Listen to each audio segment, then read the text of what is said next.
Hello అండి, అందరికీ నమస్తే. Welcome back to my channel మా ఇంటి వంటలు. నా వీడియోస్ కానీ మీకు నచ్చినట్లయితే లైక్ చేయండి, షేర్ చేయండి, అలాగే సబ్స్క్రైబ్ చేసుకొని పక్కనే ఉన్న బెల్ ఐకాన్ని ప్రెస్ చేయండి. నేను వీడియో అప్లోడ్ చేయగానే మీకు నోటిఫికేషన్ ద్వారా అప్డేట్ వస్తుందండి.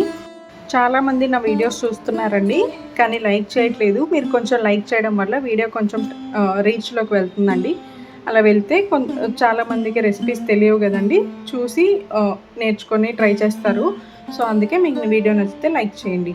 ఇవాళ మనము మునక్కాయ తాలింపు చేసుకుంటున్నామండి. దీంట్లోకి ఒక 4 లేత మునక్కాయలు తీసుకున్నాను. ఇందులో ఇది నీట్గా వాష్ చేసేసి కొంచెం వాటరు, ఉప్పు వేసి ఉడకబెట్టుకుంటున్నానండి.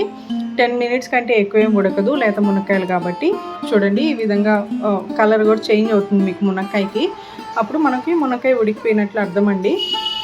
ఇప్పుడు తీసేసి ప్లేట్లో పెట్టేసి ఆరబెట్టుకుందామండి. ఫ్యాన్ కింద ఒక 5 మినిట్స్ పెట్టేద్దాము. ఈలోపు మనము వేరే బౌల్ తీసుకొని పోపు వేసుకుందామండి. 1 స్పూన్ ఆయిల్ వేసి ఆవాలు, మినపప్పు, కొంచెం ధనియాలు వేసుకుందామండి. ఈ రెసిపీకి ధనియాలే కొంచెం సీక్రెట్ ఇంగ్రీడియంట్ అని చెప్పొచ్చండి. ఇందులో ధనియాలు టేస్ట్ చాలా బాగుంటుంది.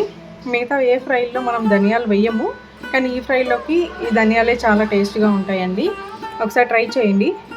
అండ్ ఇప్పుడు చూడండి, మనకి మినపప్పు, ధనియాలు వేగిపోయాయి. ఇప్పుడు మనం మునక్కాయలు వేసి అట్లీస్ట్ ఒక 1.5 మినిట్ ఫ్రై చేసుకుంటే చాలండి. ఇందులోనే కొంచెం పసుపు వేసుకొని ఒకేసారి ఫ్రై చేసేసుకుందాము.